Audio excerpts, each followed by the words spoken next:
بسم اللہ الرحمن الرحیم۔ حضرت عائشہ صدیقہ رضی اللہ تعالیٰ عنہ فرماتی ہیں ایک عورت تھی اور اسے نبی پاک صلی اللہ تعالیٰ علیہ وسلم نے وہ کلمہ پڑھ کے مسلمان ہوئی، مدینہ طیبہ آ گئی تو حضور نے مسجد نبوی شریف میں اس کے لیے مکان، ایک سادہ سا کمرہ ساتھ مسجد کے بنوا دیا، وہیں رہنے لگی۔ اکثر وہ سیدہ طیبہ کے پاس آتی تو حضرت عائشہ صدیقہ رضی اللہ تعالیٰ عنہ فرماتی ہیں وہ بڑی باتیں سناتی اور آخر میں کہتی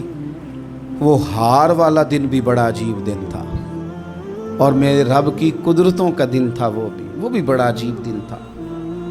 سیدہ عائشہ صدیقہ رضی اللہ تعالیٰ عنہ ایک دن فرمانے لگی کہ تو ہار والے دن کا بڑا ذکر کرتی ہے، وہ کیا دن تھا؟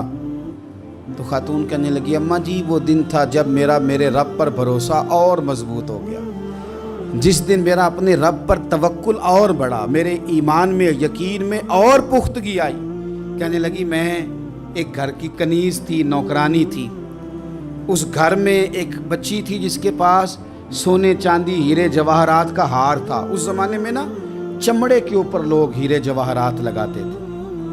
کئی دفعہ سرخ رنگ کے چمڑے پہ لگائے جاتے تھے، وہ بچی پہنتی تھی تو کہتی ہوں بچی کے اس نے اتار کے رکھا یا اس سے گرا وہ ہار تو چیل اسے اٹھا کے لے گئی گوشت سمجھ کے اور میرے سامنے اٹھا کے لے گئی۔ گھر والوں نے مجھ سے پوچھا، یہ بخاری میں موجود ہے، گھر والوں نے پوچھا مجھ سے کہ وہ ہار کہاں ہے تو میں نے کہا چیل اٹھا کے لے گئی۔ گھر میں کچھ چوری ہو جائے تو سب سے پہلا الزام کس پہ لگتا ہے؟ ملازمین پہ۔ کہتے انہوں نے مجھے بڑا مارا، بڑی تکلیف تھی، حتیٰ کہ میری شرمگاہ تک کی تلاشی، میری عزت اتنی خراب کی میں بتا نہیں سکتی۔ میں نے اپنی زندگی میں ایک واقعہ دیکھا، ایک امیر گھر میں چوری ہو گئی، ملازم کو اتنا مارا کہ وہ چارپائی پہ پڑ گیا، پولیس والوں سے اتنی مار پڑوائی گئی کہ وہ بیچارہ چارپائی پہ پڑ گیا اور پھر وہ اتنا بیمار ہوا اور کچھ دنوں کے بعد پتہ چل گیا کہ چور تو اپنا بیٹا ہے ان کا، پھر اس کا انتقال ہو گیا۔ اب وہ سیٹھ صاحب اور گھر والے آ کے مرنے والے کے کان میں معافی مانگ رہے ہیں، کان میں۔ تو میں نے ان سے پھر کہا تھا کہ یہ تو اب چلا گیا ہے، تمہارا زور چلتا تھا نا تو تم نے قانون خریدا اور تم نے اسے جتنا ہو سکا تم نے اسے مار پڑوائی، تمہارے پاس جو عدالتیں تھیں تم نے وہاں کارروائی کی، اب ایک عدالت قیامت کے دن لگے گی۔ یہ کمزور تھا نا، کچھ کر نہیں سکا۔ میرے نبی پاک صلی اللہ علیہ وسلم نے فرمایا سن لو،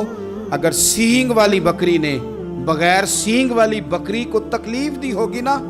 تو قیامت کے دن اسے بھی بدلہ دینا پڑے گا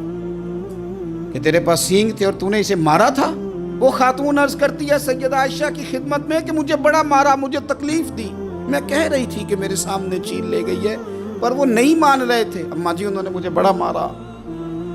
حضرت عائشہ صدیقہ کہتی ہیں پھر کیا ہوا؟ کہنے لگی اماں جی جب کوئی میرا مددگار نہ رہا، مجھے تکلیف دے رہے تھے، رسوا کر رہے تھے، تو میں نے اپنے رب سے مدد چاہی، میرے رب کی طرف میں نے توجہ کی، میں نے کہا مالک اب تو ہی میرا مددگار ہے۔ کہتی ہے وہ مجھے مار رہے تھے تو وہ چیل جو ہار لے گئی تھی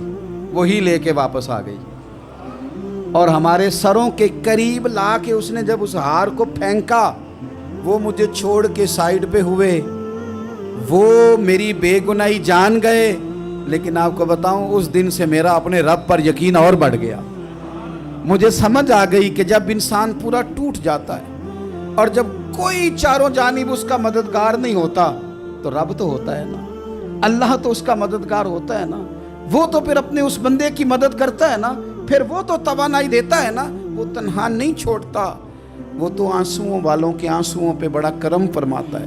وہ تو قسم پرسی میں آ جاتا ہے، اس کی رحمت بڑھ کے استقبال کر لیتی ہے۔